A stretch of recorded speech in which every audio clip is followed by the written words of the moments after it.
people. We agree that that can only be reached ultimately through a political process. We're going to leave the rest of this now. You can find it online or go to the floor of the House where they're gaveling in for 2 votes tonight. 7 by the yeas and nays. The first electronic vote will be conducted as a 15-minute vote. Remaining electronic votes will be conducted as 5-minute votes. The unfinished business is the vote on the motion of the gentlewoman from Indiana, Mrs. Brooks, to suspend the rules and pass H.R. 1791 as amended, on which the yeas and nays are ordered. The clerk will report the title of the bill. Union Calendar number 194, H.R. 1791, a bill to amend the Homeland Security Act of 2002 to codify authority under existing grant guidance authorizing use of Urban Area Security Initiative and State Homeland Security Grant Program funding for enhancing medical preparedness, medical surge capacity, and mass prophylaxis capabilities. The question is, will the House suspend the rules and pass the bill as amended? Members will record their votes by electronic device. This is a 15-minute vote.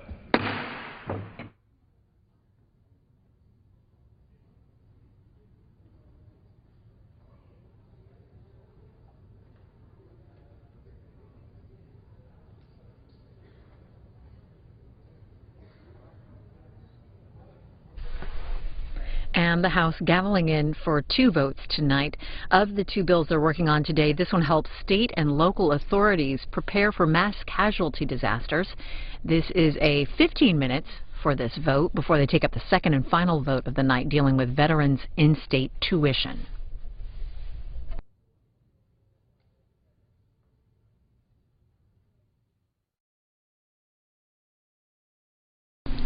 Christina Peterson is a congressional correspondent with the Wall Street Journal. She joins us to talk about key issues in the House and Senate this week, including discussions in the House over the debt limit increase and the Senate's final vote on the Farm Bill. Christina, House Republicans are back after their retreat last week where they discussed 2 key issues, the debt limit and immigration. And we'll start with the debt limit. What's the status of the House floor vote to increase the debt limit, and what's the deadline? Well, the technical deadline is Friday. That's the day when lawmakers agreed that they would suspend the debt ceiling until, so February 7th. But the Treasury has a little bit of wiggle room, so really the deadline isn't until late February. House Republicans did meet last week. They did go on their 3-day retreat, but they didn't come back with a clear strategy. There was a lot of discussion. They mulled over various options, all of which are smaller in scale compared to some of the discussions that were occurring last year. So some of the ideas that they've been thinking about are smaller tweaks, smaller changes to the healthcare overhaul, other sort of conservative pet projects that they would like to see advanced. But there's a wider awareness that they're probably not going to get any major policy concessions. And there are more Republicans who are acknowledging that there's no desire to default on the debt. So there may be some volleying of proposals back and forth, but ultimately they're likely to pass some sort of increase in the federal borrowing limit before the end of the month. And any change in the White House's view of Republicans' proposals to tie the increase to other issues? No, the White House and Senate Democrats have been very consistent, which is that they are refusing to negotiate. And their consistency has played a part in these negotiations. Republicans expect them to stick to that, and there's more of an awareness that that's not likely to change. And turning to immigration, what's been the reaction on Capitol Hill and the White House to the immigration principles released by House Republican leadership, and when might we see something in committee or on the floor? Well, if we see anything at all, it probably wouldn't be until early summer. There was a fairly positive reaction to the immigration principles in their content. So some people, had reservations, but by and large, the content of what House Republicans are proposing, which is not a path to citizenship for illegal immigrants already living in the United States, but some sort of legal status, was met relatively favorably with the rest of the conference. But there are people who have a very deep distrust of the White House and President Obama, and they're concerned about if they pass something, can they trust the White House to implement it fairly? So that was one of the major concerns that emerged at the retreat. The other is a question of timing and when you do an issue like this that could divide the Republican Party in a midterm election year. So we're very unlikely to see this happen before the primary elections, but there's potentially a window after the primary elections when House Republicans could take this up on the floor. They have passed 5 bills out of committees, but none of those have been considered on the floor yet, and there are other bills in the works that haven't yet made it to the committee level. Well, we're going to switch to the Senate now. They're working on the final version of the Farm Bill. What are the main details of the Farm Bill, and have you heard about any plans to try to defeat it? I think the Farm Bill is in pretty safe territory now. It's been a really long and bumpy road after failing in the House, going through several iterations, but the major hurdle was last week passing the House. So it seems fairly safe in the Senate tomorrow. The sort of big changes in this Farm Bill is that it ends this system of direct payments in which the government sent out about $5 billion every year to farmers regardless of the weather or their crop yields. And because it was considered a very fair system in that it didn't distort the market at all, it didn't prod farmers to want to plant more of any one kind of crop to get subsidies. But it was very politically unpopular. So that system is getting scrapped, and instead they are beefing up the crop insurance program. So that is sort of a little bit more of an unknown of how much it'll ultimately cost the taxpayer, but the defendants say it's better than having to provide ad hoc assistance after every natural disaster. The other big component of the Farm Bill is the funding for food stamps, which was a really big political fight this year. Ultimately, they're going to cut about $8 billion in food stamp funding, which is small enough to get many Democrats on board who had balked at the earlier bills that in the House one version had $40 billion in cuts. So this is considered palatable to enough Democrats to get it across in the House and likely to pass in the Senate. Christina Peterson. You can follow her on Twitter @ChristinaPet, and her stories for the Wall Street Journal are online at WSJ.com. Thanks for joining us. Thank you.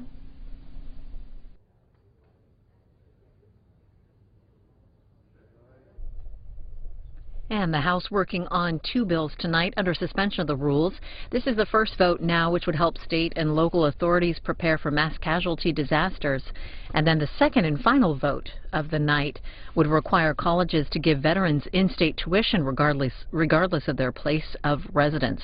Earlier today, we heard from Treasury Secretary Jack Lew. He was at the Bipartisan Policy Center in Washington, D.C., and he talked about raising the debt ceiling and the deadline for that. And we'll take a look at that now while we're in the rest of this vote.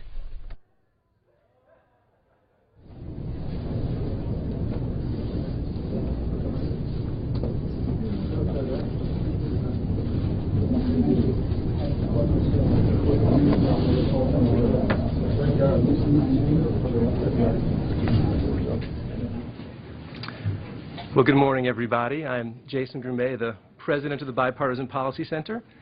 I want to thank you for coming out on this dreary morning for what I expect may be a sober conversation. And to save time, why doesn't everyone just kind of insert their own Super Bowl metaphor now?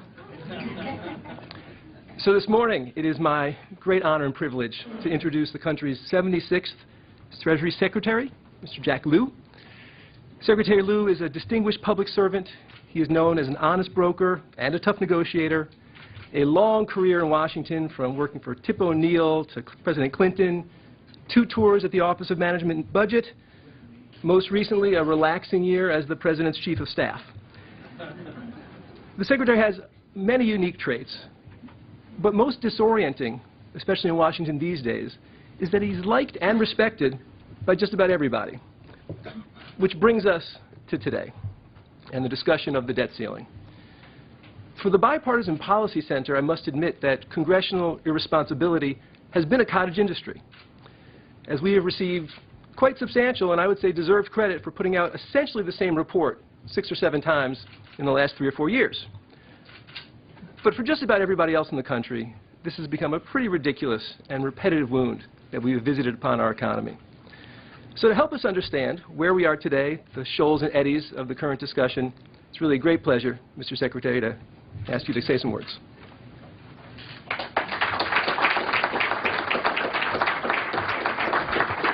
Thank you, Jason, for that very kind introduction, and thanks to the Bipartisan Policy Center for having me here today. We have many distinguished guests, but I'd like to just call out especially Senator Pete Domenici, my good friend, Senator Olympia Snowe, Senator Ken Conrad, Steve Bell, and Bill Hoagland, all people that I've worked with, and Senator Congressman and Secretary Glickman. I'm sure I'm missing other people, and I apologize for that. The Bipartisan Policy Center has been at the forefront of shaping public policy since it was started 7 years ago. At a time when our nation critically needs a place for bipartisan discussion of complex issues, the BPC has become that place on a broad range of important topics. And a perfect example of that role is the work that this organization has done to shed light on the significance of protecting the full faith and credit of the United States. As we meet here this morning, I want to emphasize, as the President did in his State of the Union last week, this can and should be a breakthrough year for our economy. As the GDP report for the fourth quarter of last year underscores, our economy ended 2013 strong and is poised for growth in 2014. The table is now set for us to build on the economic progress that we've made over the last 5 years, and it's incumbent on Washington to be part of the solution and to avoid the brinksmanship of recent years that has done so much to diminish economic momentum. It was not that long ago that the cross-currents of the worst recession since the Great Depression caused massive economic havoc and pain. But with the combination of a swift policy response which began in 2008 and continued into this administration, and the hard work, determination, and resilience of American businesses and workers, we're coming back. The private sector has created more than 8 million jobs. Our economy has been steadily expanding. The housing market is rebounding. Manufacturing is on the upswing. The auto industry is surging. We're on a path towards becoming energy independent. And we've seen our deficits cut by more than half over the past 5 years. Still, we're not where we want to be yet, and not where we need to be. We must continue to build on the progress we've made by doing all we can to help the economy grow faster, help businesses create more jobs, and help more Americans acquire a basic level of economic opportunity and security. And that's why the bipartisan action in the House and Senate to pass a budget at the end of last year and an appropriations bill last month is so noteworthy. Democrats and Republicans found common ground, made compromises, and worked together to reach an agreement that keeps our government running for the remainder of this fiscal year. And it makes real policy instead of letting our government run on autopilot. Moreover, the budget set a blueprint for a second year of regular order for policymaking, and the specter of another shutdown is behind us. With the economic headwinds generated last year by the across-the-board cuts, we now see that cut down substantially as sequestration has been reduced. Importantly, policy decisions in the Omnibus Appropriations Bill also provided an opportunity to move forward with smart investments and pro-growth initiatives like early childhood education and expanding the number of manufacturing centers. That translates into real opportunity for children to enroll in Head Start and for students at community colleges to develop the skills they need to find jobs by learning cutting-edge technology. While this was a step in the right direction, lawmakers still have another responsibility that they must meet. Even though the House and Senate approved a budget and passed a bill to keep the government running, they did not yet provide the borrowing authority to pay for the spending commitments that they made. Last year, Congress passed a temporary suspension of the debt limit that lasts only through February 7th, which is the end of this week. After that, in the absence of congressional action, Treasury will be forced to use extraordinary measures to continue to finance the government. Let me repeat, in just a matter of days, the temporary suspension of the debt limit will end, and the Treasury Department will have to start using extraordinary measures so the government can continue to meet its obligations. At different times of the year, these extraordinary measures provide more or less of a cushion, depending on variables that we cannot control. For example, at some points in the year, there are large trust fund investments that can be deferred, which provide a larger amount of borrowing capacity. At the same time, net spending, which varies from month to month, determines how quickly the headroom provided by extraordinary measures will last. Now, unlike other recent periods when we've had to use extraordinary measures to continue financing the government, This time, these measures will give us only a brief span of time before we run out of borrowing authority. In February, the same large trust fund investments that were deferred last year are not available. And at the beginning of tax filing season, tax refunds result in net cash flows that deplete borrowing capacities very quickly. We now forecast that we're likely to exhaust these measures by the end of the month. The BPC report issued last week came to the same conclusion. And even though these are estimates, it's clear that extraordinary measures will not last very long. After we exhaust this borrowing capacity, we will be left with only the cash we have on hand and any incoming revenues to meet our country's commitments. Notably, we expect our outlays over the coming weeks to exceed our net inflows, largely due to the payment of tax refunds. So we will draw down our cash balance faster than at other times of the year. Without borrowing authority, at some point very soon, it would not be possible to meet all of the obligations of the federal government. Given these realities, it's imperative that Congress move right away to increase our borrowing authority. It would be a mistake to wait until the 11th hour to get this done. As House Speaker John Boehner has said, not only should the United States never default on its debt, we should, and I quote, "we shouldn't even get close to it." The fact is, simply delaying action on the debt limit can cause harm to our economy, rattle financial markets, and hurt taxpayers. Just think about it. Around this time last year, we had a standoff, and we saw consumer and business confidence drop. And investors and market participants publicly questioned whether it was too risky to hold certain types of U.S. government debt. Such a question should be unthinkable. So the bottom line is, time is short. Congress needs to act to extend the borrowing authority for our nation, and it needs to act now. It's important to remember that increasing the debt limit is Congress's responsibility, and Congress is alone. That's because only Congress has the power to extend the nation's borrowing authority. No Congress in history has ever failed to meet this responsibility. Still, some in Congress have suggested that extending the nation's borrowing authority should be tied to spending cuts. But as one Republican member of Congress put it, and I quote, "The time to fight for spending cuts is when you're talking about spending, not at debt ceiling time," close quote. The point is, as I've noted before, raising the debt limit has nothing to do with new spending. It's about fulfilling spending obligations that Congress has already made and paying bills that have already been incurred. Refusing to raise the debt ceiling will not make these obligations or bills suddenly vanish. And the President has made it clear time and again that neither he nor any other president should have to pay a ransom so the United States can pay its bills. Presidents from both political parties have always stood firm on the importance of protecting the full faith and credit of the United States. We should never put this precious asset in jeopardy. I continue to urge Congress to increase our borrowing authority in a timely manner and have provided regular updates as new information about our ability to finance the government has become available. The truth is, the longer we wait, the greater the risks become. Whether it's the economic recovery, the financial markets, or the dependability of Social Security payments and military salaries, these are not things to put at risk. In the aftermath of last year's shutdown, lawmakers on both sides of the aisle demonstrated that they understood what an impediment Washington had become to economic growth. There's no reason to repeat the mistakes of the recent past. Progress in Washington around the budget and the Farm Bill can mark the beginning of a productive period of bipartisan action. Congress should act quickly to resolve the debt limit without unnecessary delays or political posturing that could snowball into a manufactured crisis that the American people so clearly want us to avoid. Thank you very much, and I look forward to taking a few of your questions.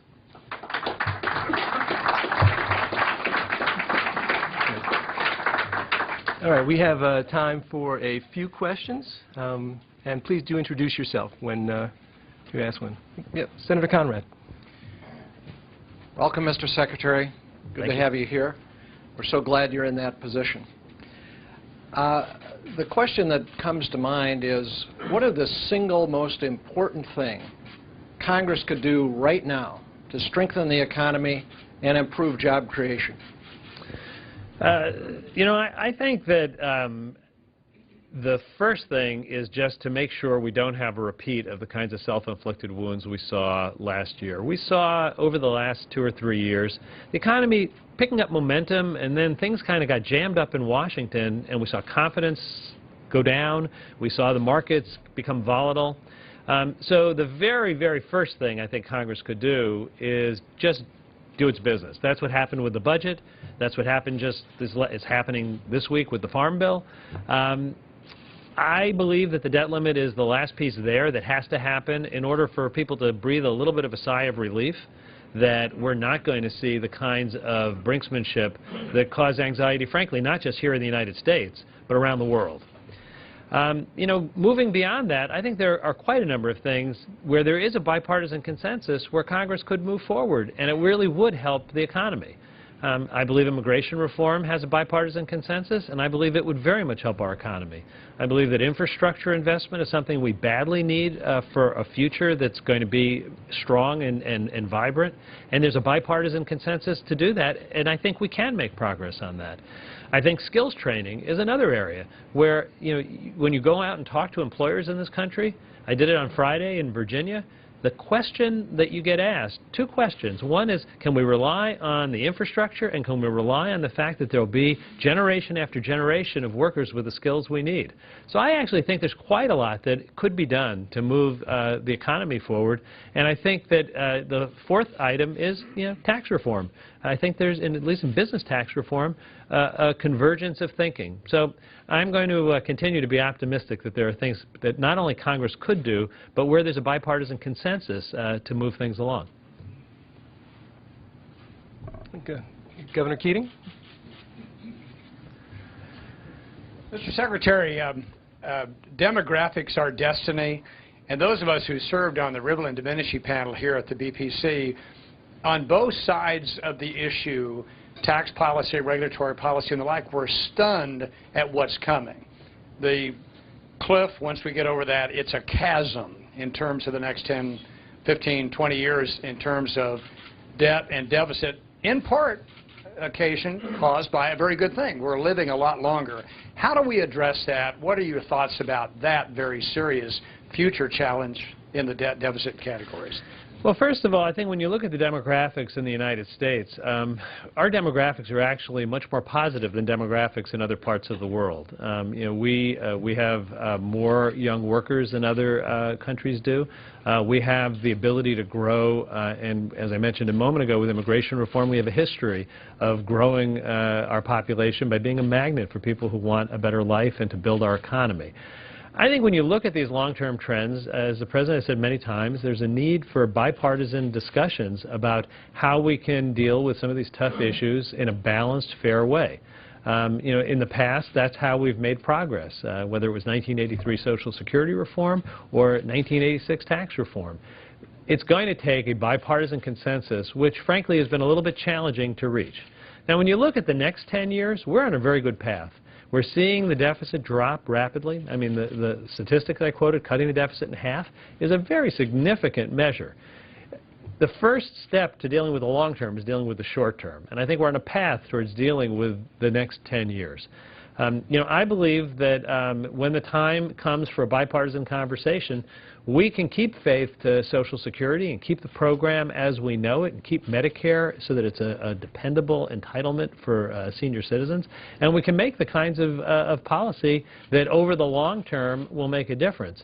We've had a challenge finding the space where you can have a balanced approach. And balanced means that you look at both sides of the equation.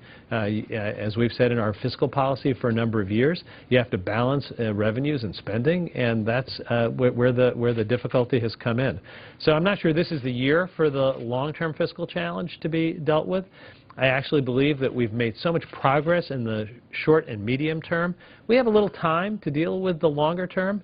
What we need is to develop a track record of being able to work together, develop some trust across the aisle, and if we can get some of the other things that I mentioned done this year and over the next 18 months, that would be an excellent foundation for tackling some of the harder problems as we go forward. Mr. Secretary, we only have time, I think, for one more question. Yes, sure. This is Joe Merrick.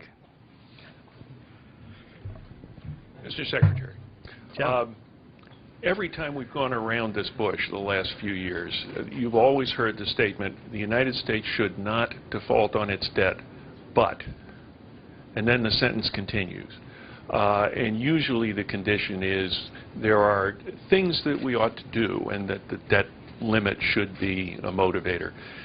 Is it suitable for one side in that kind of a discussion to hold open, just in case, the prospect of tanking the global economy and taking U.S. households down with it for purposes of negotiation? You know, Joe, I think what we saw in 2011 was different from anything we'd seen in the previous 30 years that you and I worked on these kinds of budget issues. We had never before seen the argument made that if, quote, I don't get my way, we'll default. That is not an acceptable way to deal with the debt limit. I think the President had to take a firm position that that could not be the way we deal with it. We couldn't have either every year or every 6 months this kind of high-stakes threat that if you don't capitulate on a matter of broad policy, then we're going to default, because one side is being responsible and says we can't default, and part of another side says we're not. I think the President's position on this has been a very principled one. He has many times said if you flip the parties around and have a Democratic Congress and a Republican President, he would just as strongly believe that it's an obligation to pay our bills. The truth is we're one of the very few countries in the world that separates the spending decisions from the decision to borrow and pay for it. We saw the Senate move forward with an innovation, the McConnell rule, which made it a little bit easier for Congress to deal with a couple of times by putting it on the President to raise the debt limit and giving Congress the ability to object without blocking it.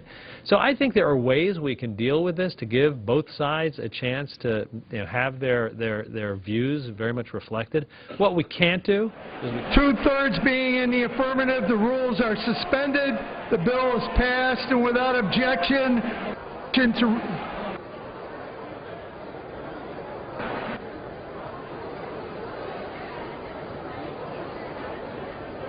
so now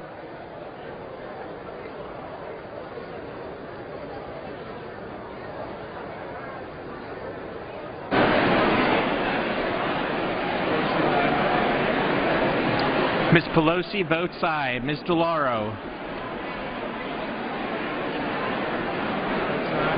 Ms. DeLauro votes aye.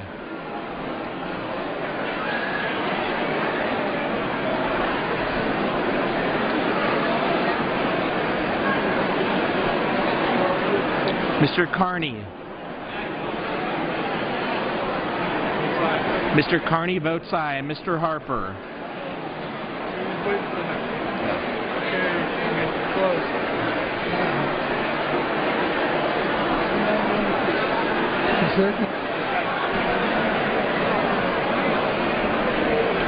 On this vote, the yeas are 391, the nays are 2. Two-thirds being in the affirmative, the rules are suspended, the bill is passed, and without objection, the motion to reconsider is laid on the table.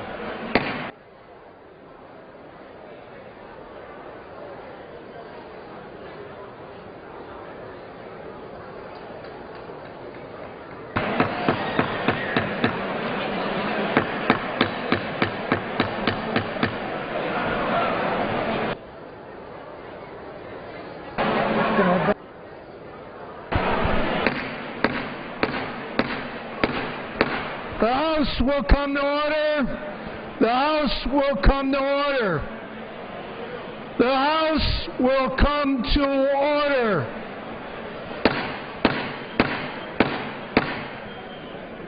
The House will come to order.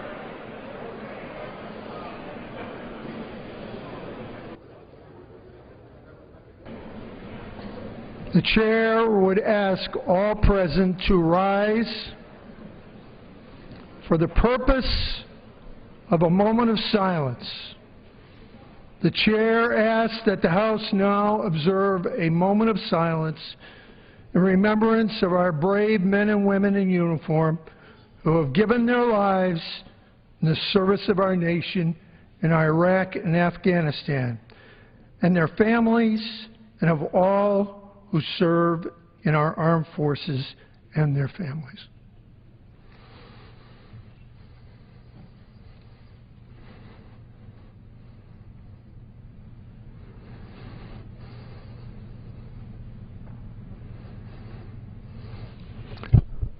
Thank you. Take your seats.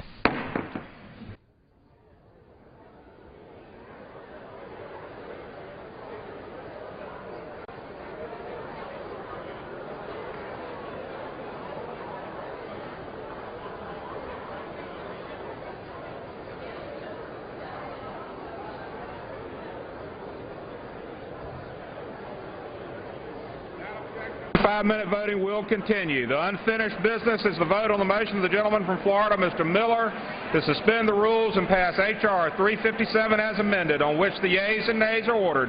The clerk will report the title of the bill. H.R. 357, a bill to amend Title 38 United States Code to require courses of education provided by public institutions of higher education that are approved for purposes of the Educational Assistance Programs administered by the Secretary of Veterans Affairs to charge veterans tuition and fees at the in-state tuition rates. The question is, will the House suspend the rules and pass the bill as amended? Members record their votes by electronic device. This is a 5-minute vote.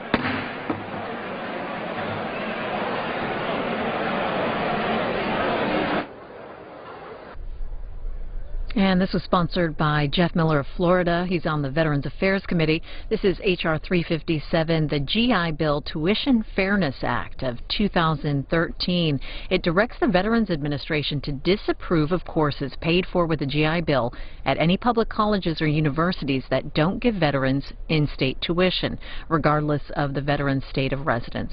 Again, we just heard it's a 5-minute vote. We just had a 15-minute vote on the Medical Preparedness Allowable Use Act, which just passed in the House.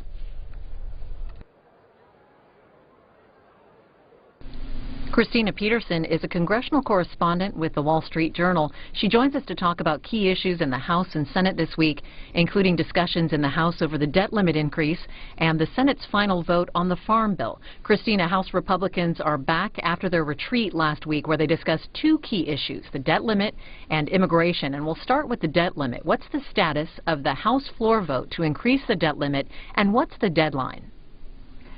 Well, the technical deadline is Friday. That's the day when lawmakers agreed that they would suspend the debt ceiling until, so February 7th. But the Treasury has a little bit of wiggle room, so really the deadline isn't until late February. House Republicans did meet last week. They did go on their 3-day retreat, but they didn't come back with a clear strategy. There was a lot of discussion. They mulled over various options, all of which are smaller in scale compared to some of the discussions that were occurring last year. So some of the ideas that they've been thinking about are smaller tweaks, smaller changes to the healthcare overhaul, other sort of conservative pet projects that they would like to see advanced. But there's a wider awareness that they're probably not going to get any major policy concessions.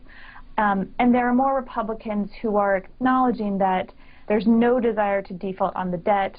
So there may be some volleying of proposals back and forth, but ultimately they're likely to pass some sort of increase in the federal borrowing limit before the end of the month. And any change in the White House's view of Republicans' proposals to tie the increase to other issues? No, the White House and Senate Democrats have been very consistent, which is that they are refusing to negotiate.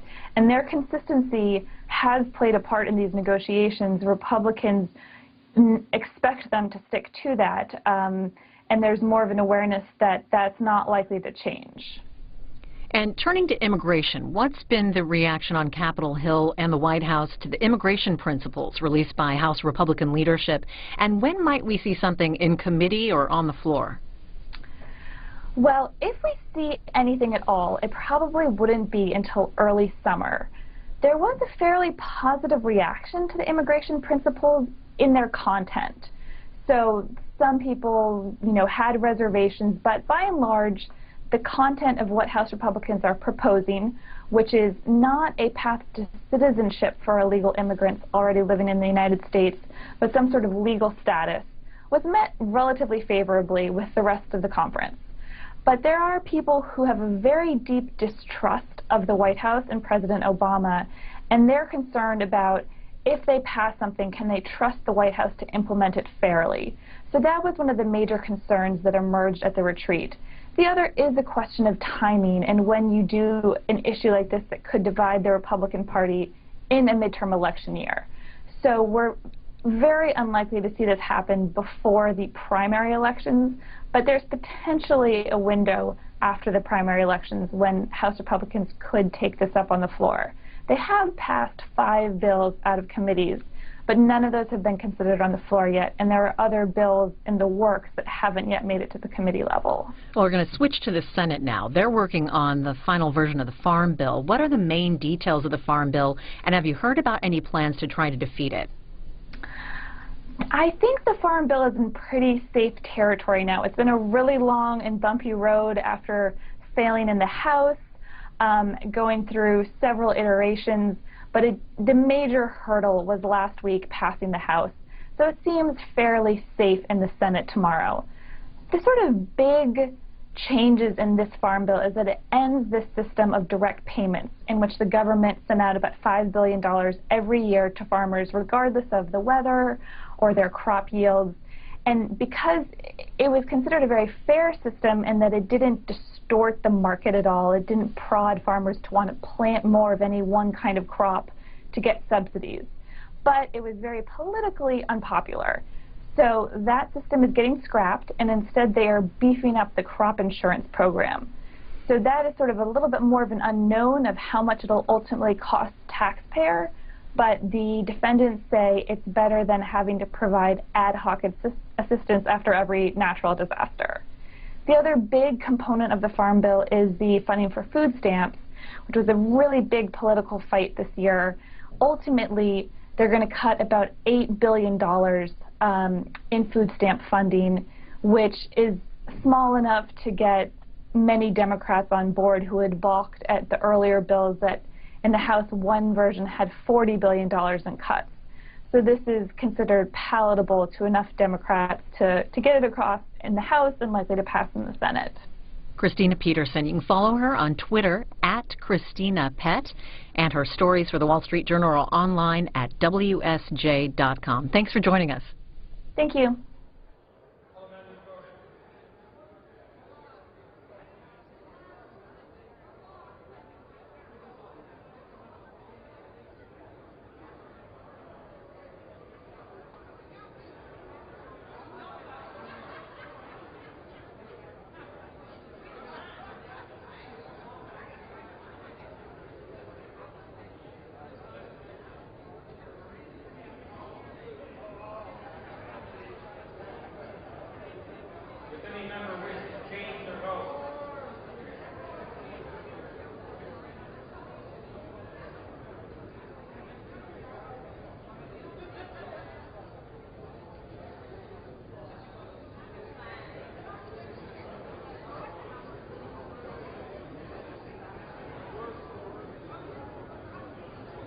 The yeas are 390, the nays are 0. Two-thirds being in the affirmative, the rules suspended, the bill is passed, and without objection, the motion to reconsider is laid on the table. Without objection? Without objection, the title is amended.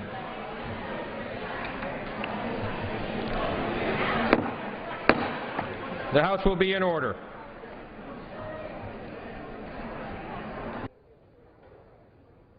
For what purpose does the gentleman from Texas seek recognition? Mr. Speaker, I send to the desk a privileged report from the Committee on Rules for filing under the rule.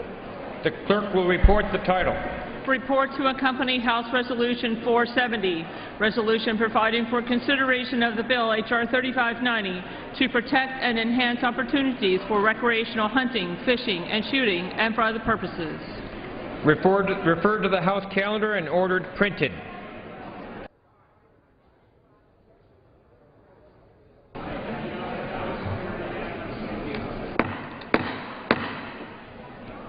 The Chair will now entertain requests for 1-minute speeches. For what purpose does the gentlewoman from Florida seek recognition?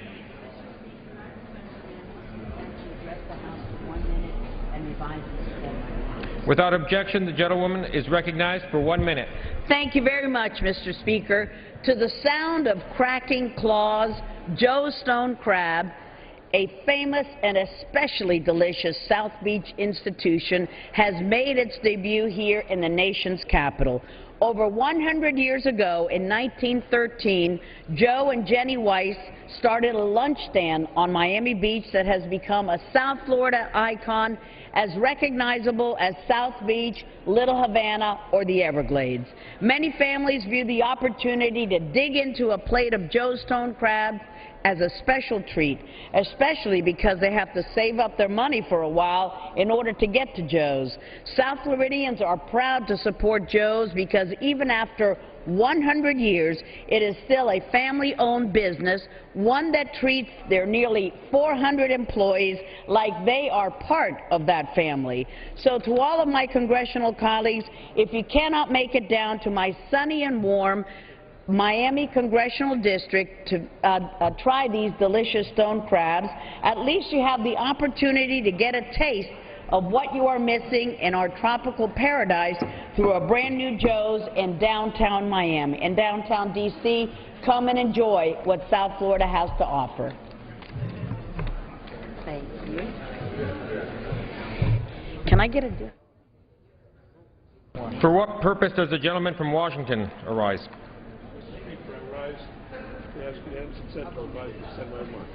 Without objection, the gentleman is recognized for 1 minute. Order. The gentleman is recognized. Mr. Speaker, in the Seattle tradition, I would like to rise and recognize the football game that was played last night in New Jersey. Our team played very well, and no one in Seattle was the least bit surprised at the result. I yield back the balance of my time. For what purpose does the gentleman from Pennsylvania seek recognition? Mr. Speaker, request unanimous consent to address the House for 1 minute, revised and extended. Without objection, the gentleman is recognized for 1 minute. Mr. Speaker, today I rise to welcome encouraging news from the Army on a problem our military has faced for over a decade, the increase of suicides. It was announced today that for the first time since 2004, suicides in the Army have decreased. In 2013, there were 150 suicides in the active duty Army, down 19% from the 185 in 2012. Now, this is great news, but it's just a first step, and a lot more must be done. Mr. Speaker, even one soldier taking his or her own life is a tragedy. But 150 is still an epidemic, especially one where 1 in 5 were never deployed. That number increases further if you include the Guard, Reserves, and other services. Not only must Congress do more to address this issue, this country needs to focus more on the overarching issue of mental health. As this Congress moves forward, I will continue to work on this issue and intend to introduce legislation again dealing with mental health assessments during initial enlistments.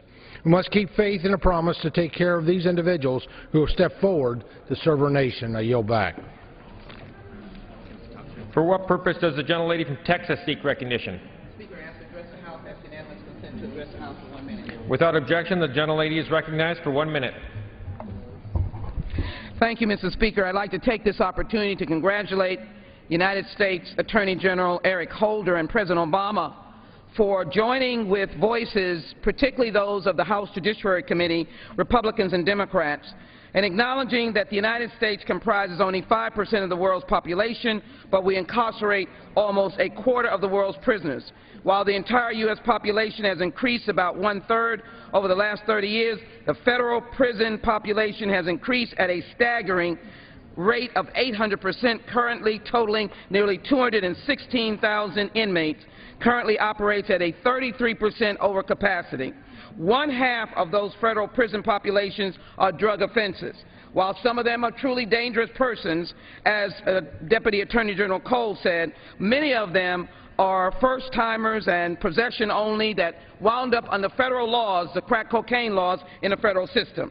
Today I stand to support the clemency offering that is being offered by the Department of Justice, as well as to reduce barriers in housing and access to health care for those to be released. I ask my colleagues to join me in working to ensure that we get word out to these individuals and their families to make sure that this clemency works and works in the right way, Mr. Speaker. With that, I yield back. For what purpose does the gentleman from Texas seek recognition?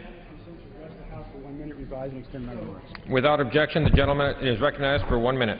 Mr. Speaker, recently President Obama said that marijuana is no more dangerous than alcohol. However, the White House's own website gives numerous examples to the contrary. First, marijuana use, particularly chronic use that begins at a young age, can lead to negative health consequences such as dependence, addiction, respiratory illnesses, and cognitive impairment.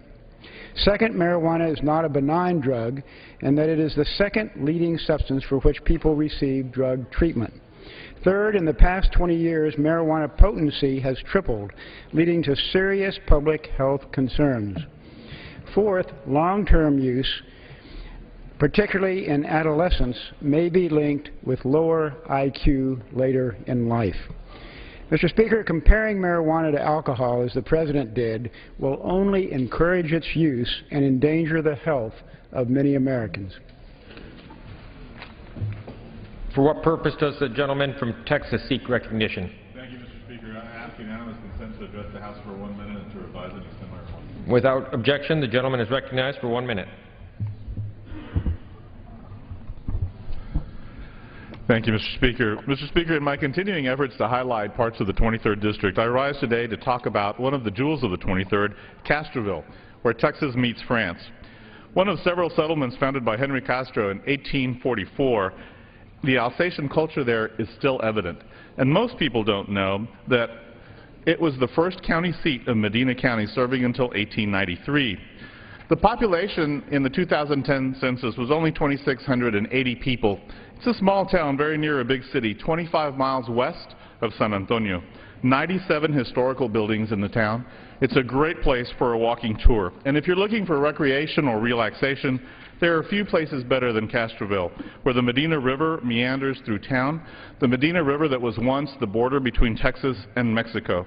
126 acres of pecan trees and flowers along the Medina River in the Castroville Regional Park, and lots of shopping. Castroville Pottery is one of the coolest pottery shops around, where they'll show you how to make your own. Thank you so much, Mr. Speaker. 23 around the 23rd District in 1 minute. I yield back the balance of my time. For what purpose does the gentleman from South Carolina seek recognition? Consent to address the House for 1 minute, revise and extend my remarks. Without objection, the gentleman is recognized for 1 minute. Mr. Speaker, last Tuesday I hosted a town hall by telephone with constituents to hear their expectations for the President's State of the Union address. The overwhelming message was clear. We must repeal and replace the government health care takeover bill, which destroys jobs. During the call, I spoke with Annette, a small business owner from Columbia, who would like to expand her company and hire more employees. Unfortunately, because of the tax increases imposed by Obamacare, Annette feels as though the government is single-handedly prohibiting her from creating new jobs. Annette is not alone. Today, federal employees received their February pay statements, and one dedicated employee showed me her premium had doubled, putting her family in crisis. House Republicans have an alternative that repeals the unworkable health care law and replaces it with common-sense solutions that will not deter Annette and millions of other small business owners from creating jobs. In conclusion, God bless our troops, and we will never forget September 11th and the global war on terrorism.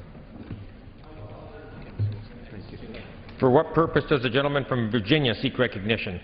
Mr. Speaker, I ask for unanimous consent to address the House for 1 minute and revise and extend my remarks. Without objection, the gentleman is recognized for 1 minute. Recently, the U.S. Environmental Protection Agency announced that it's expanding the boundary lines of Wyoming's Wind River Indian Reservation so that it now includes 3 towns, Kinnear, Riverton, and Pavilion. This decision by the EPA, claiming it had authority under the Clean Air Act, overturned earlier congressional actions that reduced the size of the Wind River Indian Reservation and made clear that the neighboring towns were not a part of this reservation. In a January 6 press release, Wyoming Governor Matt Mead is quoted as having said, "My deep concern is about the administrative agency of the federal government altering a state's boundary and going against over 100 years of history and law. This should be a concern to all citizens, because if the EPA can unilaterally take away land from a state, where will it stop? Where will it stop indeed? I believe the EPA thinks it controls anything that touches air or water. They even think they control the boundaries of the Indian nations. You can't make this stuff up." I yield back. Are there any further requests for 1 minute speeches? The Chair lays before the House the following personal request. Leave of absence requested for Mr. Crenshaw of Florida for today. Without objection, the request is granted.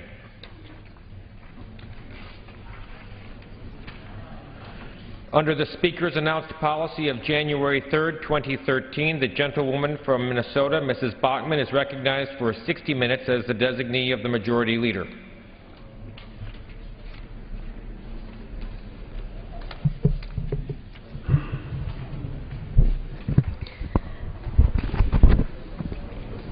Mr. Speaker, I want to thank the Speaker for allowing me this 1 hour to talk on some very important subjects that are facing the nation.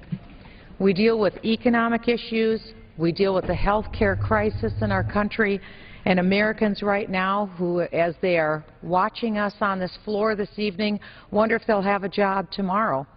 So many Americans right now are looking at part-time jobs rather than full-time jobs. This is changing their life, and it's changing what they thought the future would hold for them. And, Mr. Speaker, I want to assure the American people that it's not over. Hold on. We know that better days could be ahead. Why? Because economics can change. Economic policies can change. And unfortunately, what we have seen coming out of the Obama White House, the economic policies have led to Americans not having the number of hours that they need to be able to provide for their families. They haven't led to the wage increases that they had hoped that they would be able to see. As a matter of fact, Mr. Speaker, very disturbing information has come forward that nearly $4,000 in a reduction of income has occurred on average to American households. This is from the time President Obama first came into office in 2008.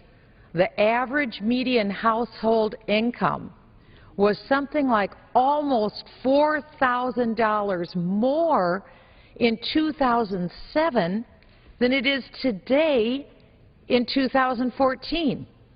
Now, Mr. Speaker, I don't know how anyone could see that that's good news or that that's a good deal. Because with the inflation and inflationary values, we all know, Mr. Speaker, that people pay more for gasoline today in 2014 than they did back in 2007. We know that people pay far more today for groceries, Mr. Speaker, in 2014 than they did in 2007. So what the American people need is relief, relief from these inflation-pushed high prices on the American people. That's why the report that came out on Friday regarding the Keystone Pipeline was so important. It confirmed what numerous other studies had already told us before, and it's this. The Keystone Pipeline will not increase carbon emissions here in the United States. It is completely safe. And for the good of the United States of America, for the good of our environment, for the good of job creation, for the good of wage increases in the United States, we should have built Keystone and the pipeline and increased American energy production years ago. We have the chance now. And so, Mr. Speaker, I call on the Obama administration to implement what the recent State Department report issued on Friday. And it is this, that we can safely go ahead and build the Keystone Pipeline. But I think we need to go much further than that, Mr. Speaker. I think that it would behoove not only this House of Representatives, but also the United States Senate and the President of the United States to unify and agree on something that would be so good for all Americans, young and old, rich and poor, black and white, Latino, all elements of the United States. We should unite on growing our economy and growing prosperity for the average American. And we can do this, Mr. Speaker, by engaging in an all-of-the-above energy policy whereby we legalize all forms of energy and, in fact, encourage exploration and growth, because we have reports that are issued every single year that come to the same conclusion year after year after year. Of all countries in the world, there are well over 100 countries in the world, and of all the countries in the world, Our own government tells us every year in a report that it's the United States of America that has been singularly blessed. Blessed how, Mr. Speaker? Blessed with an abundance of natural energy resources, whether it's oil. The United States is blessed with more oil than Saudi Arabia. Or whether it's natural gas. The United States of America is blessed with trillions of cubic square feet of natural gas. Every day, Mr. Speaker, our scientists and our explorers find more and more of this wonderful natural resource, oil, natural gas, and coal. And because of the genius of scientists in the United States, we have cleaner options than ever before to use this fundamental source of energy, which is the #1 source of energy in the United States, and that's coal. In my home state of Minnesota, we see that there's a propane crisis, that people in my district are severely curtailed from using this energy resource, and there's also a scarcity of the product as well.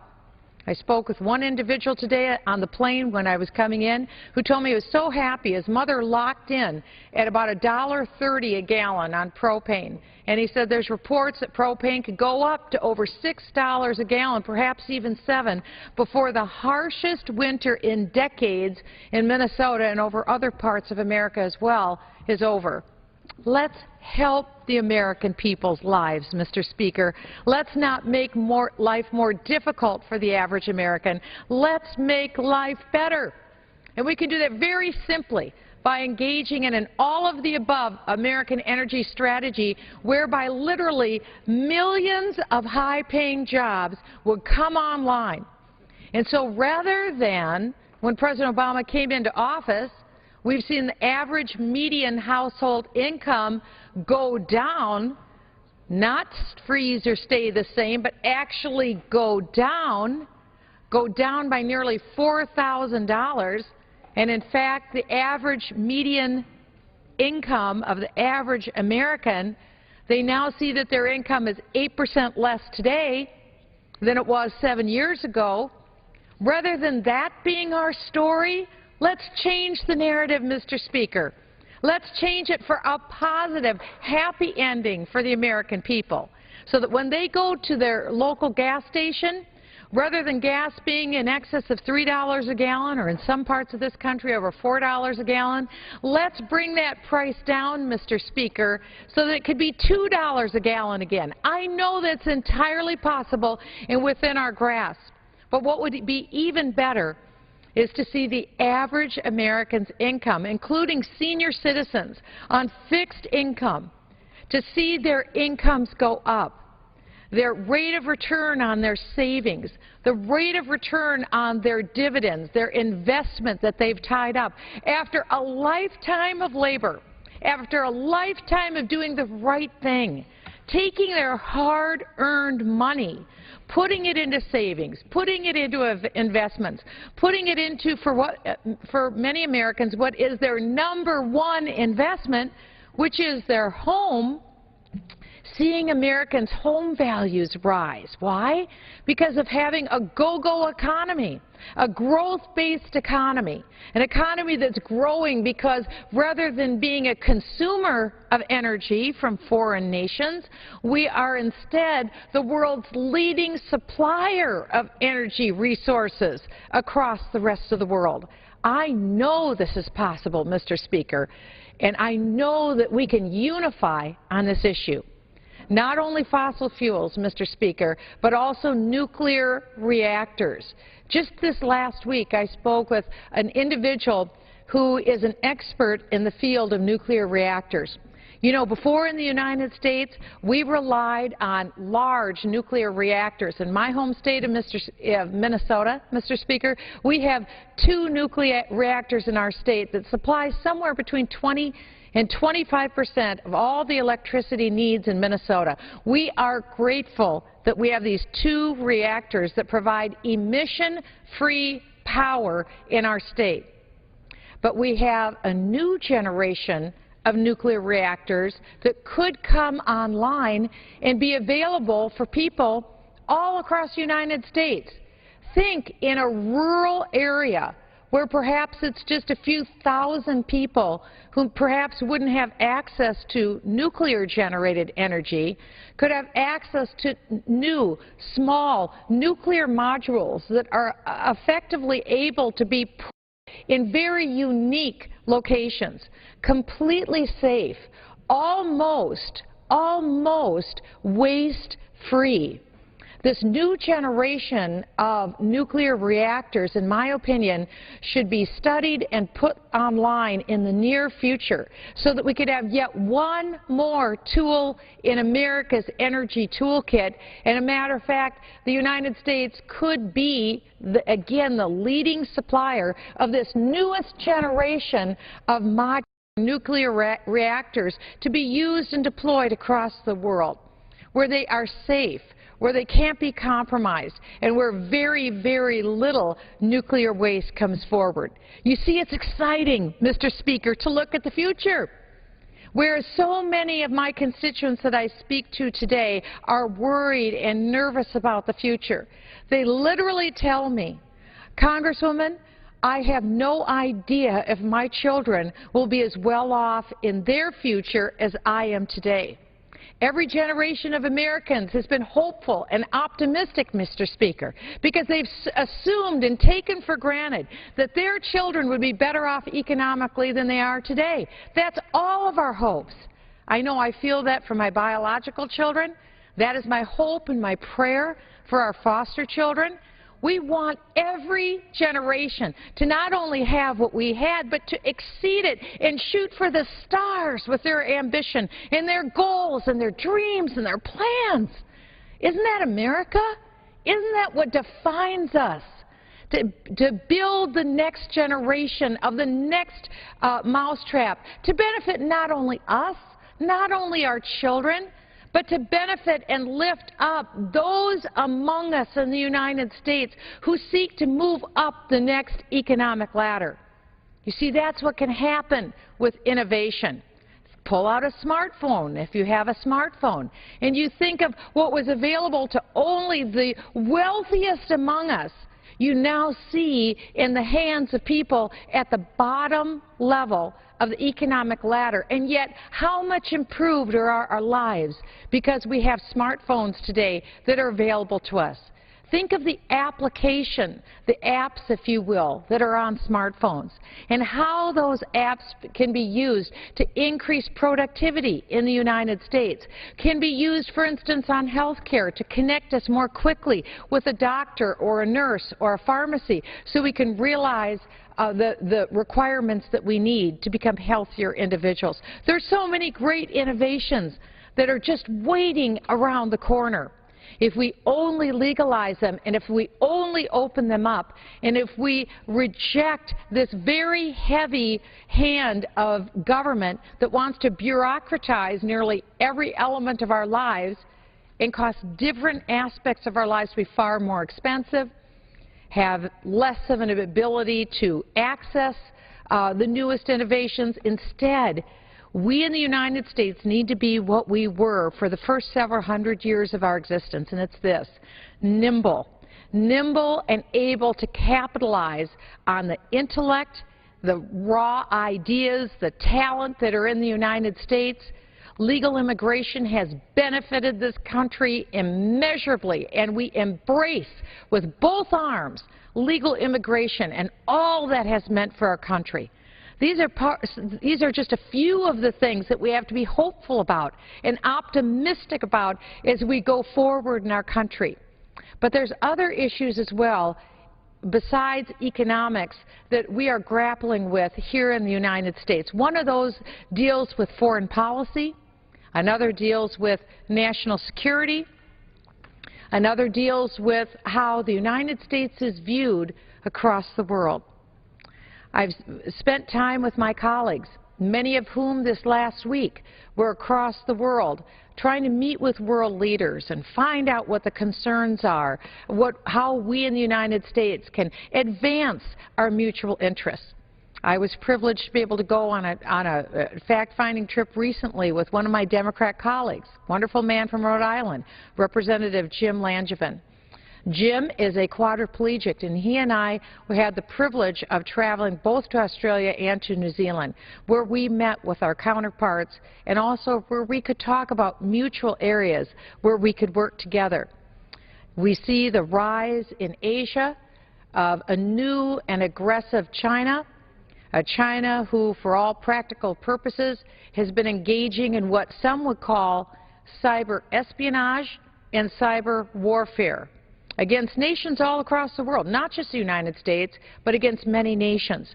How can we cooperate then with our allies to counter very aggressive steps that could be taken by, for instance, the Chinese, or perhaps the Russians, or perhaps the Iranians, or other nations, North Korea, for instance, who may not have the United States' best interests at heart, who may, in fact, through the use of the Internet, through cyber espionage, or through hacking in government computers, could be, in essence, stealing some of the United States' most sensitive secrets, secrets that we would not want our adversaries to have.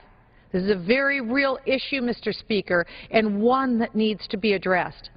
That isn't the only form of warfare. There's also economic warfare, where our private businesses, through their own expenditure of funds on research and development, have come up with innovative new products, have in effect had the plans and the designs and the processes for those products literally stolen by adversaries, again, not with our best interests at heart here in the United States.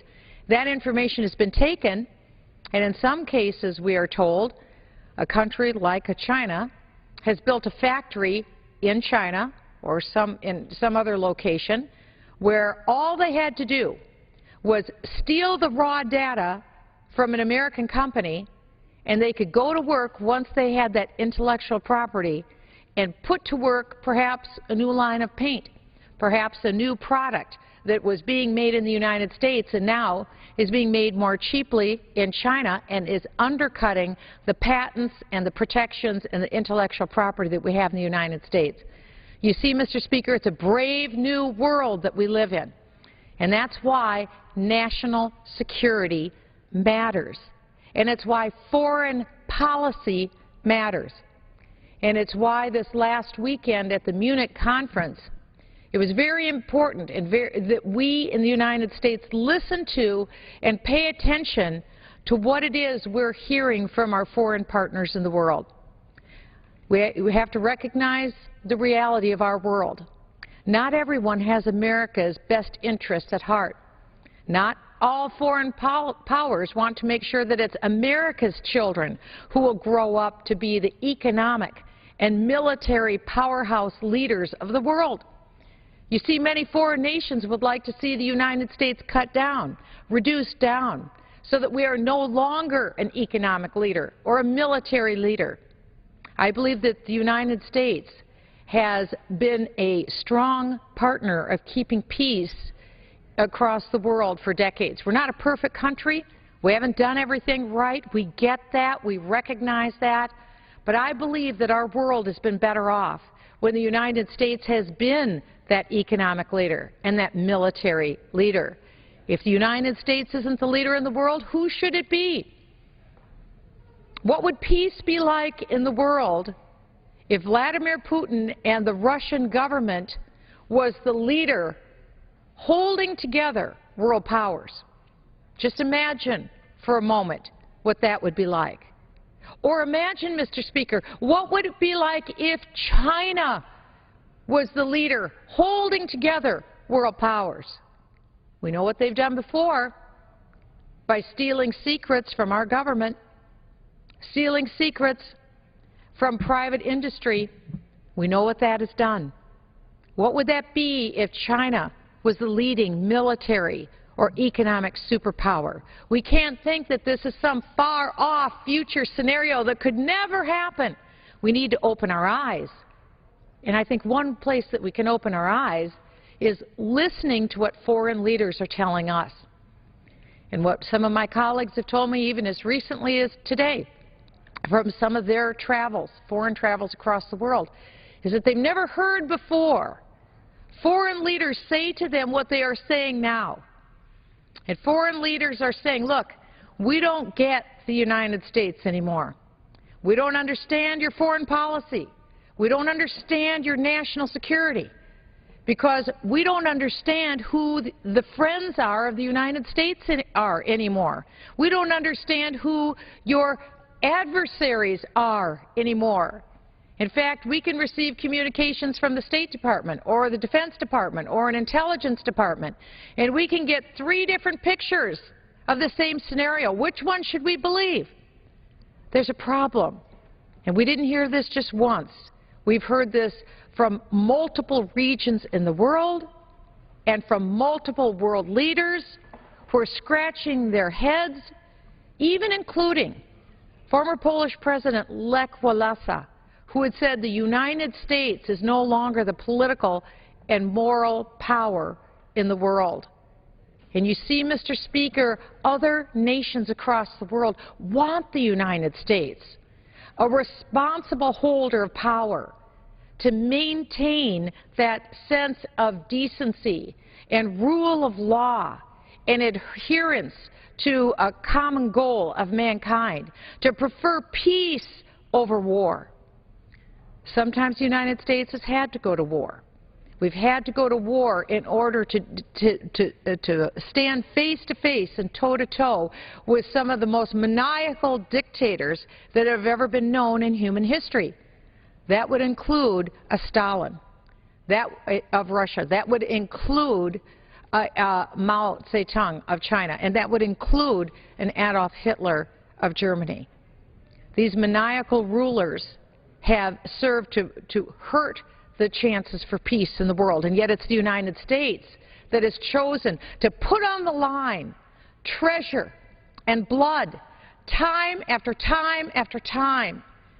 And once war has ensued, no one wants war. No one prefers war.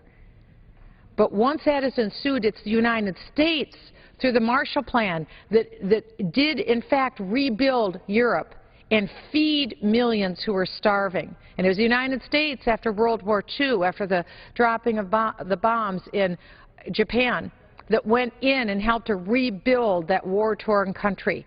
And the difficulty that it ensued. These aren't easy issues. There is no clean line here of right and wrong. There are difficulties that we grapple with. We get that. But, Mr. Speaker, one thing that we should agree is that the policies of the United States shouldn't hurt the American people, and they shouldn't hurt people in other countries. Our policies should be ones that help the American people and help to bring about peace with other nations of the world. That should be easy. And that's why this last weekend at the Munich conference, I was particularly concerned with our Secretary of State's comments. And there was an article that had come out just this weekend regarding our Secretary of State, and I wanted to quote from it.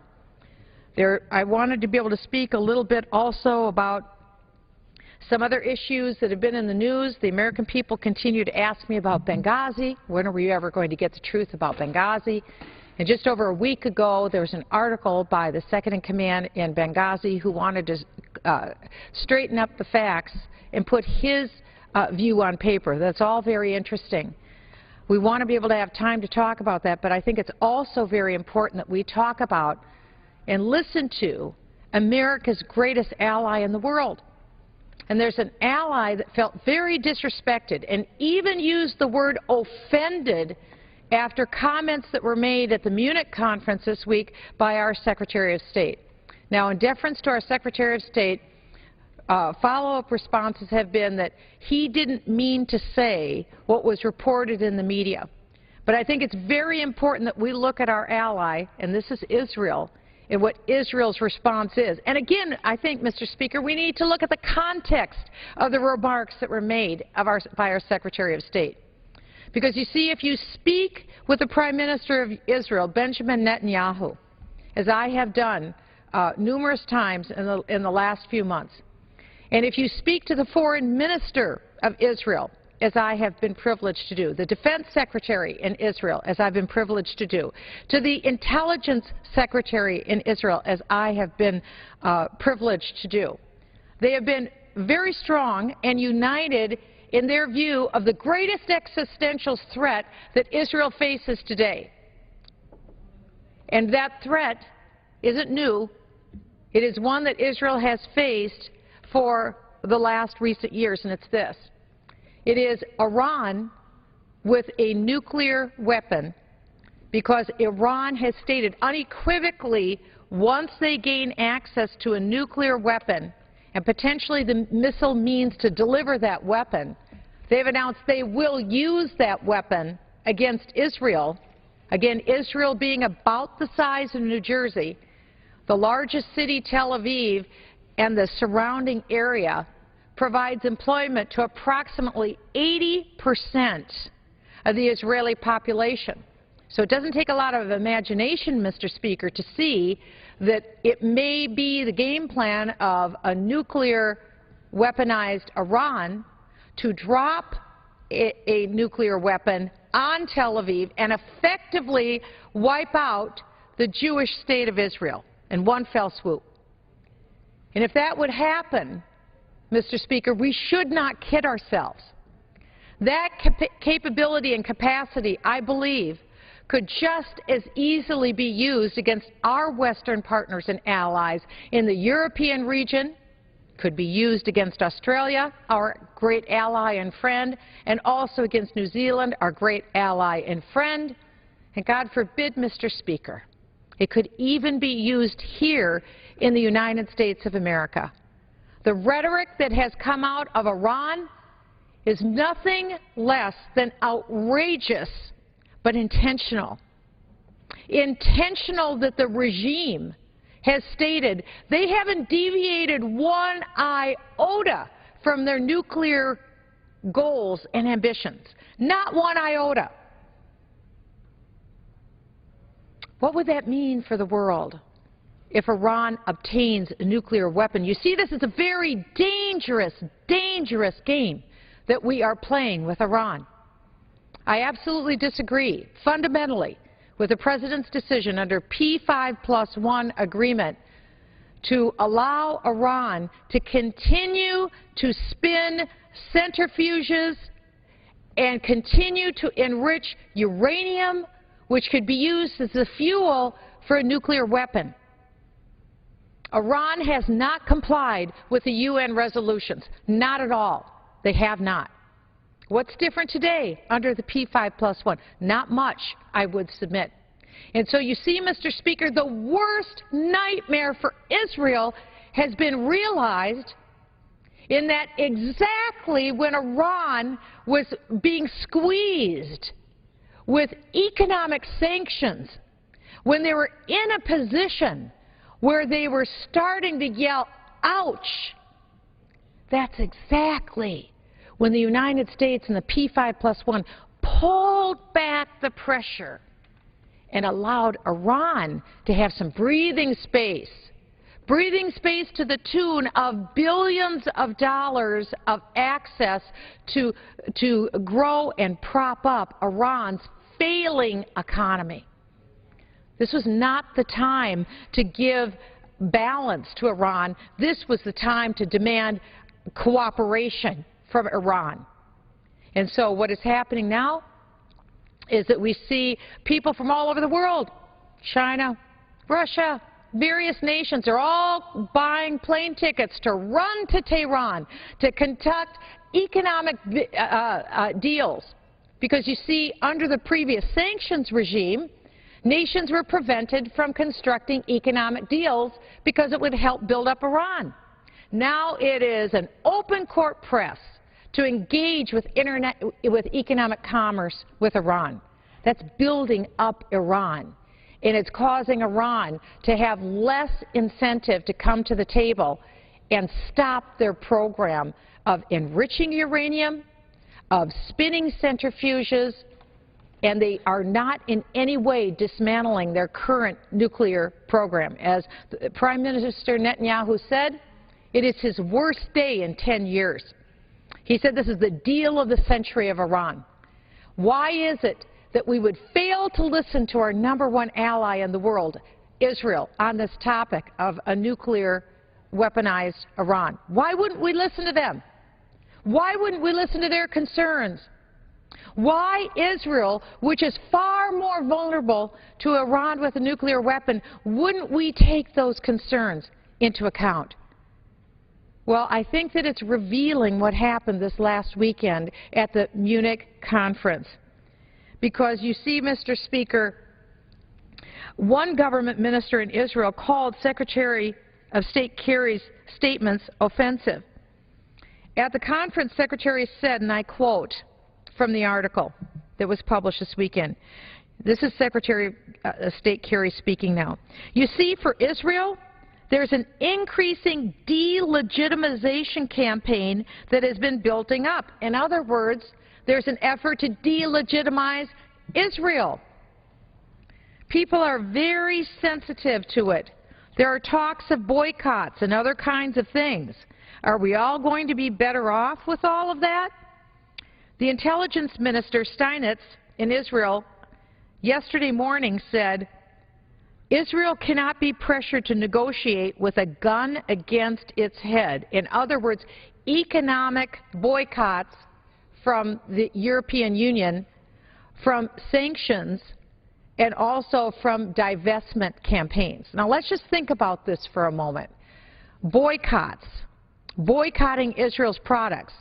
Approximately 30%, I'm told, of economic trade that Israel engages with comes from Europe.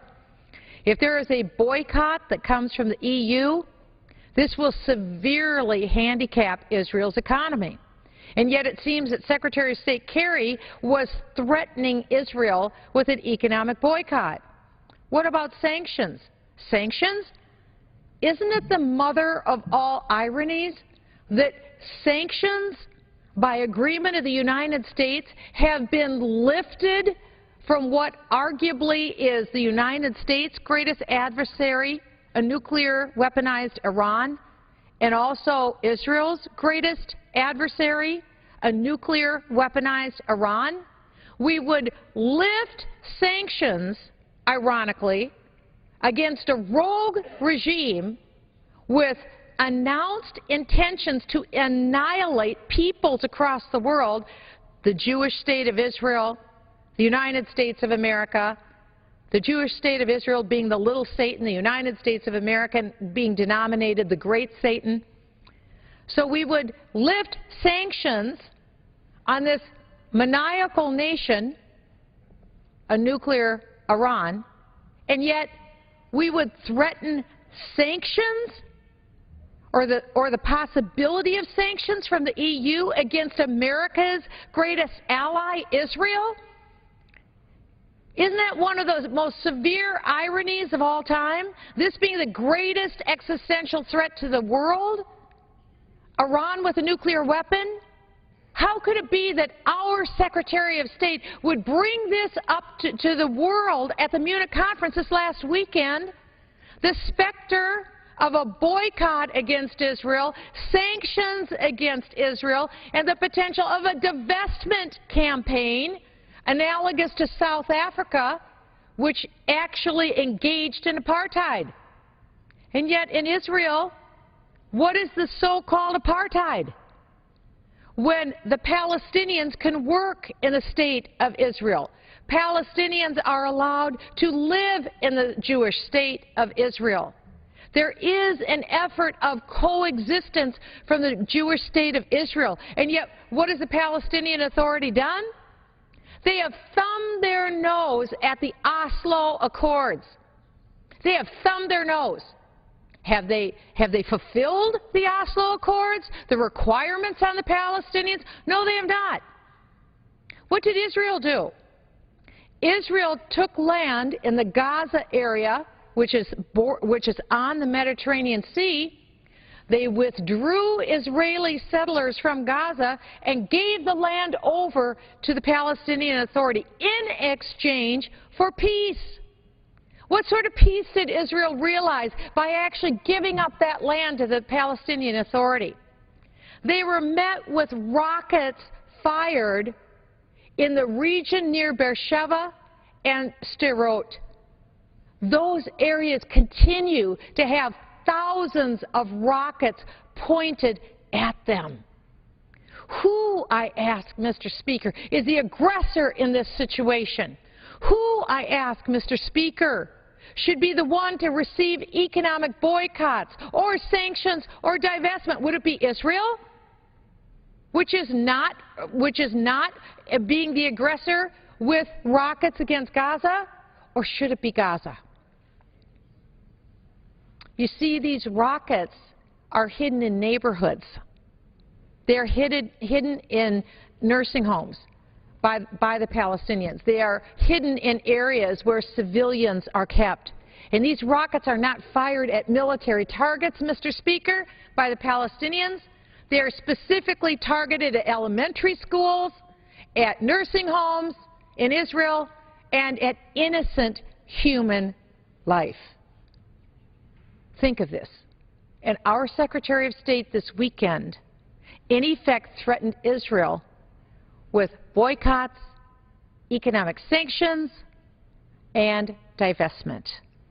No wonder the Israelis were so extremely upset with our Secretary of State. Even the economic minister, Naftali Bennett, who I had the privilege of meeting on one of my recent trips, had a message for all the advice givers, and this is what Naftali Bennett said, and I quote, "Never has a nation abandoned their land because of economic threats. We are no different. In other words, be warned. Israel will not give up further land, no matter what the threats are. And the United States, which purports to be Israel's best friend, should not be the one rattling the saber with economic threats." Naftali Bennett went on to say, "Only security will ensure economic stability, not a terrorist state next to Ben Gurion Airport. We expect our friends around the world to stand beside us and against anti-Semitic boycott efforts targeting Israel, and not for them to be their amplifier." That's how those words were received in this very volatile part of the world. Even the Prime Minister, Benjamin Netanyahu, weighed in on our Secretary of State's boycott threats, primarily coming from Europe, during his cabinet meeting. According to a transcript of the Prime Minister's remarks on the Prime Minister's website, he called any attempt to boycott Israel immoral and unjust. "They will not achieve their goal," the Prime Minister said. "First, they cause the Palestinians to adhere to their intransigent positions and thus push peace further away."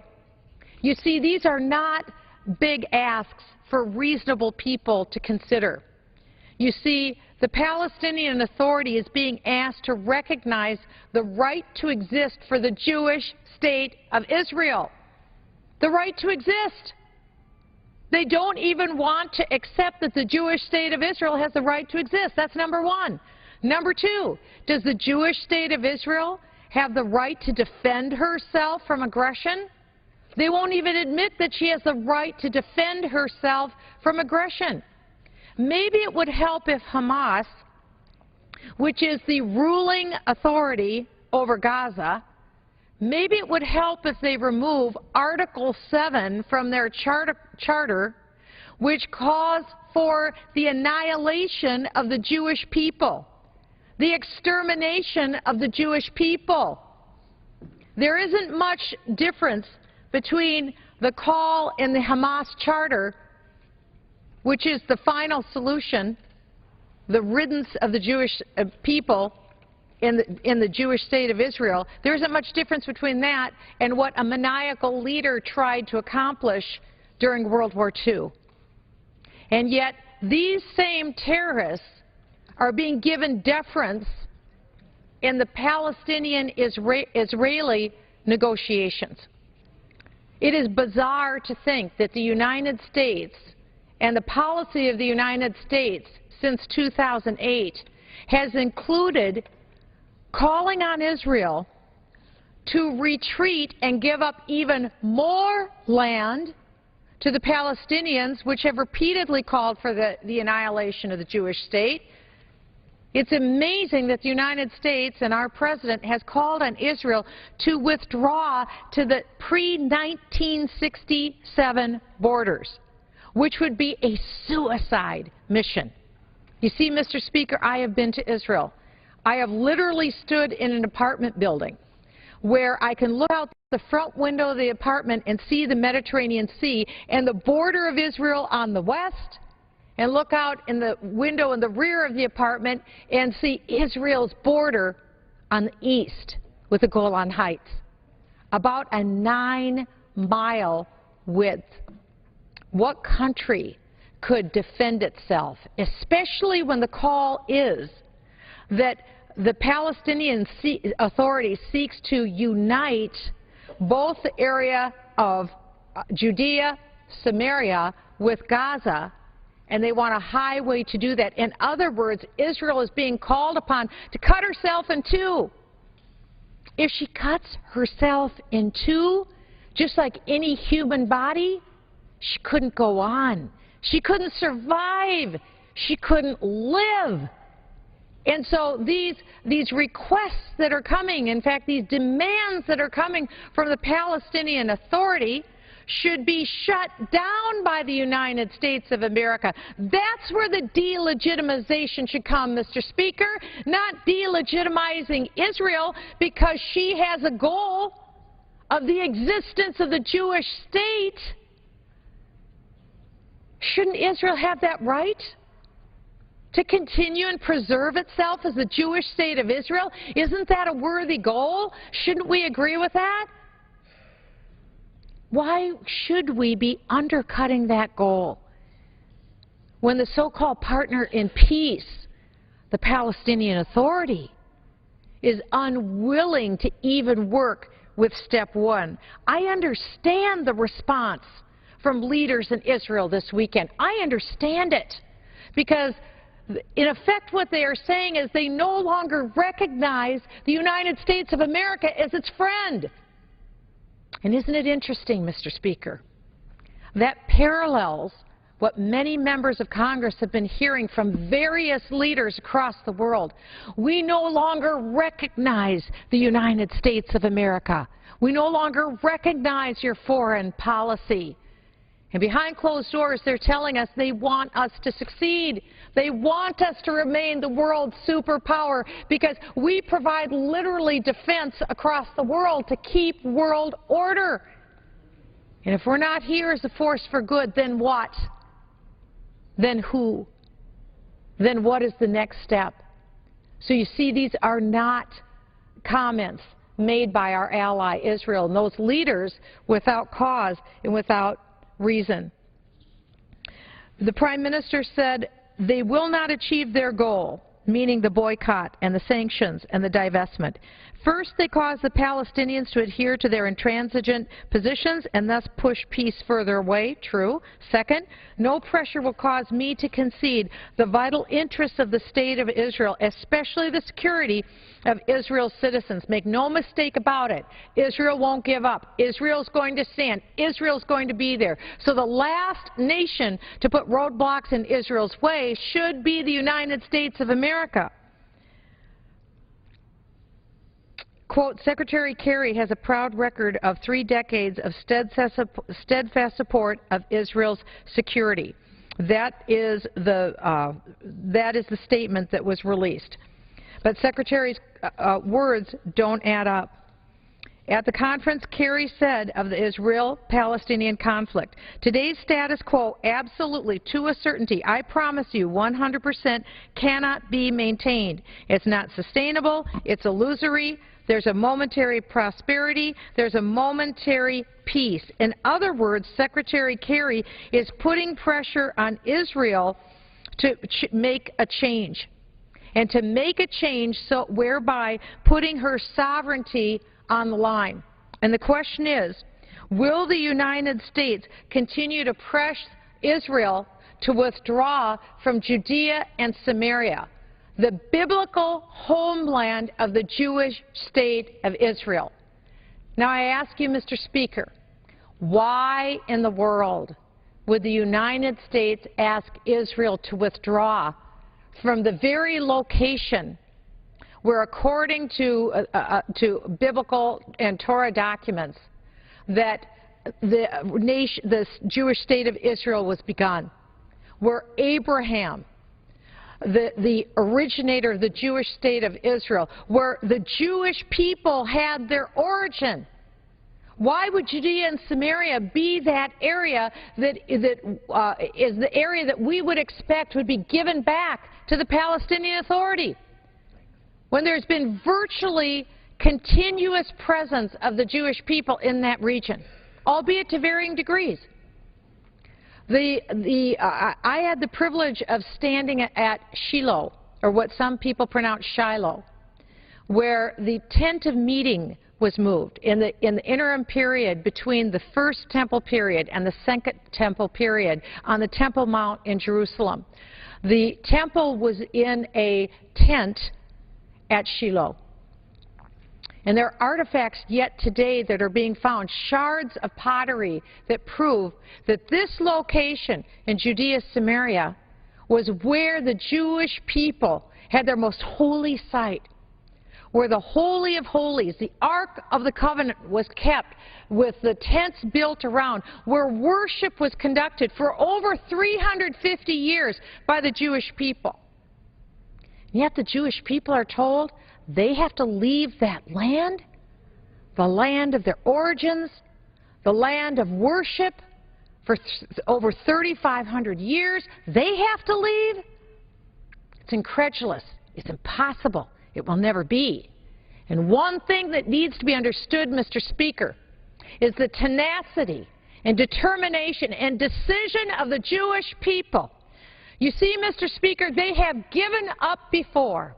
They have given land for peace. They have given one concession after another. But what they have told me in my visits to Judea, Samaria, no more. The people who live there are not temporary settlers. They are residents. This is their home. And they have no intention of leaving, and they will fight to the death for their land and for their people and for their ancestors and forebears, and yes, for their children and for the future of the Jewish state of Israel. You see, the Prime Minister, Benjamin Netanyahu, stood in this chamber right behind me and stood, Mr. Speaker, at the lectern. And he told a joint session of Congress very clearly that Israel isn't what's wrong with the Middle East. Israel is what's right with the Middle East. I know from experience, the very first time I was privileged to travel to the Jewish state of Israel was the day after I graduated from high school. It was in 1974. I spent my summer in Israel. It was a very different place back then. It was a third world country. The modern state of Israel was established in 1948 under extremely severe adverse conditions. And they continued to fight for the maintenance of their sovereignty. Why? Because they were continually attacked by their Arab neighbors and continue to remain so to this day. There is only one Jewish state in the world. There are multiple Arab nations, multiple Muslim nations across the world, as it should be. We recognize the right to exist of Muslim nations. We recognize Iran's right to exist. Why is it that only the Jewish state of Israel has to struggle for the world to recognize its right to exist? And why is it the only nation in the world has to struggle to have recognition of its designated capital, Jerusalem? Jerusalem is the eternal, undivided city and the undivided capital of the Jewish state of Israel. And yet that appears once again to be the bone of contention for the world, Jerusalem. Even so much so that the United States, which is supposed to be Israel's ally, and we are supposed to have Israel's back, our embassy remains in Tel Aviv rather than in Jerusalem.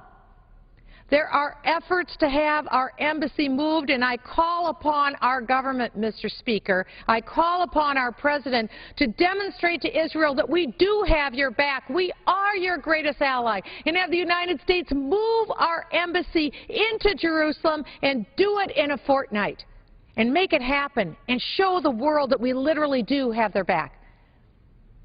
And if we can't do that, Mr. Speaker, I will call on our administration to, at minimum, change the State Department's website, which, if you look at the map of Israel, and if you look at the capital, Jerusalem, Jerusalem is not designated Israel. It's considered an international up-for-grabs area. Really? Jerusalem is contiguously surrounded by the Jewish state of Israel. How could this not be the very navel of the Jewish state of Israel? You see, if the United States makes a decision to abandon Israel, as many nations of the world have done, as many nations are crying out for an economic boycott against Israel, economic sanctions against Israel, economic divestment against Israel, as though Israel were a criminal.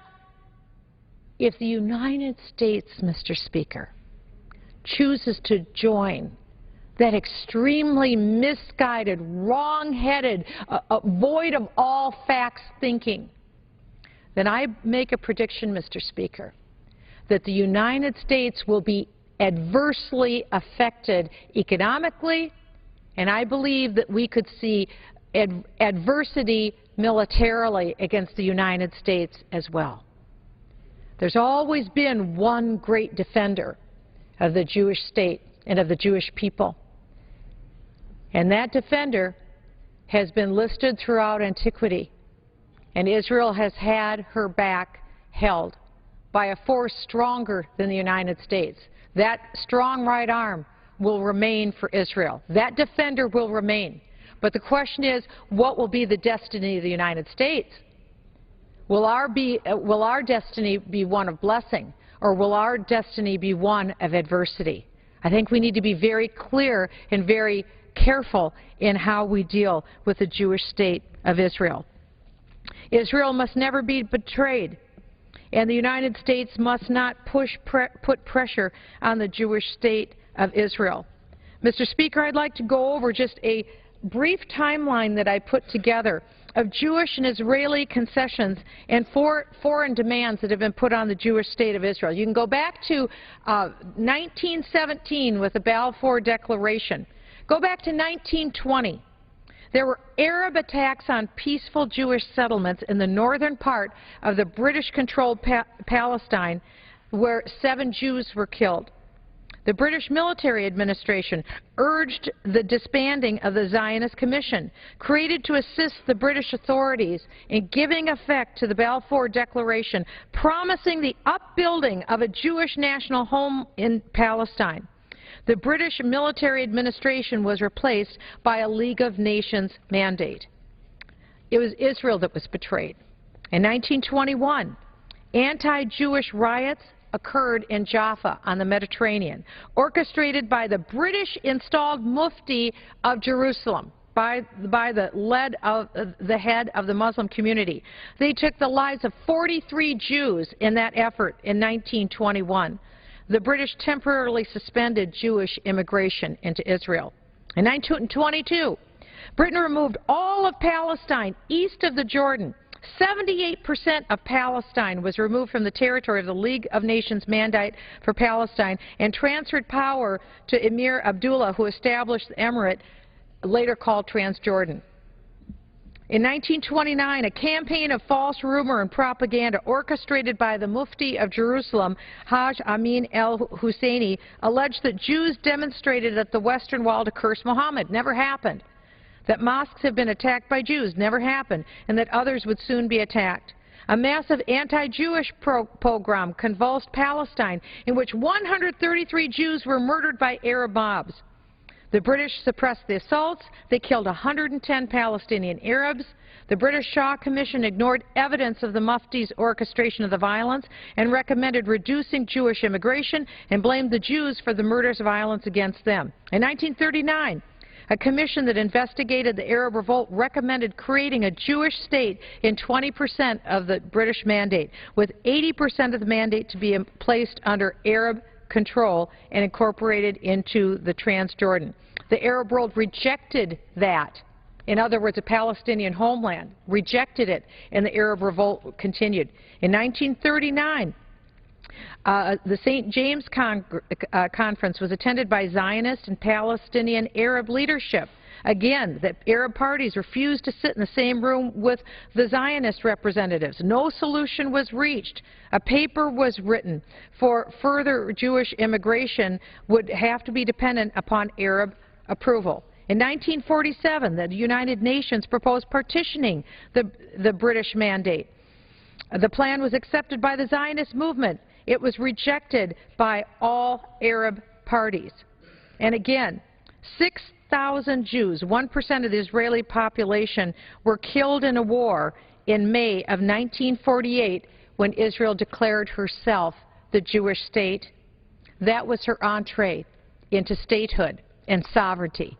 And Israel has fought for her sovereignty ever since and has been under attack by our Arab neighbors ever since. 1949, Arab belligerents, other than Iraq, signed an armistice agreement with Israel. All refused to recognize Israel. All refused to negotiate a solution to the Palestinian Arab refugee problem created by the first Arab-Israeli war that was launched by the Arab states. The Arab war on Israel created 700,000 Palestinian Arab refugees. Most were confined to Palestine refugees camps in neighboring Arab states. 50,000 remain alive today, only 50,000. The oft-heard figure of 4 or 5 million Palestinian refugees includes, contrary to any other refugee case in the world, only not the actual refugees, but generations of their offspring. Today we have refugees from the Syrian conflict. Only the current refugees are included, not multiple generations. This is not true with the Palestinians. The UN called on Resolution 194, calling for returning refugees between the context of an Israeli-Arab peace, and all Arabs opposed that resolution. On and on we go, Mr. Speaker, to the present time, including the most recent demand by Secretary of State Kerry against the Israelis, that the Israelis had to release over 100 terrorists, many of whom which were murderers, who had killed innocent Israelis, including an American citizen. The United States government put pressure on the Israeli government to release known murderous terrorists and thugs in exchange for what? In exchange for other prisoners, Israeli prisoners, to be returned to Israel? No, Mr. Speaker. In return for the Palestinians to sit down at the negotiating table. And they did. Once again, Israel disadvantaged herself and released murderous terrorists in order to get the Palestinian Authority to just come to the table. And what's been the goal of the Palestinian Authority? Delay, wait, change the terms, move the goalposts, never getting to a point of actually coming to agreement. We have the instance in 47 and 50 of Jews in Arab lands being told that they had to flee violence and persecution, or in 1956 when Israel captured the Sinai and then later returned it to Egypt. In 1957, Israel withdrew from all of the Sinai. In 67, Egyptian demands were met, and that is when Israel returned that land to Egypt. In 1973, the Yom Kippur War, Egypt attacked Israel, Syria attacked Israel. Israel turned the tide with a miracle, and a ceasefire came about. 79, Egypt and Israel signed a peace treaty with Egypt. And Israel dismantled 5,000 communities. 1993, the Oslo Accords. To this day, they have not been met by the Palestinian partners. 1994, Israel and the PLO signed the Gaza-Jericho Agreement. Again, the Palestinian Authority repudiated that agreement. 1995, Oslo II Agreement. Again, repudiated. 1997, Israel and the PA signed the Hebron Agreement. Again, there was no peace, and it was undercut. 1998, the Wye River Memorandum, undercut. 1999, the Sharm el-Sheikh Agreement, again, undercut. 2000, 2001, Camp David negotiations, again, Israel came in good faith, again, undercut. 2003, the roadmap to peace did not call for terrorism-free Palestinian leadership, and terrorists remain in that leadership today. 2005, as I said earlier, Israel withdrew unilaterally from Gaza and northern Samaria. 8,000 rockets have attacked Israel in that time. 2008, Israel made another peace offer to the PA that covered 94% of the West Bank. Again, it wasn't enough.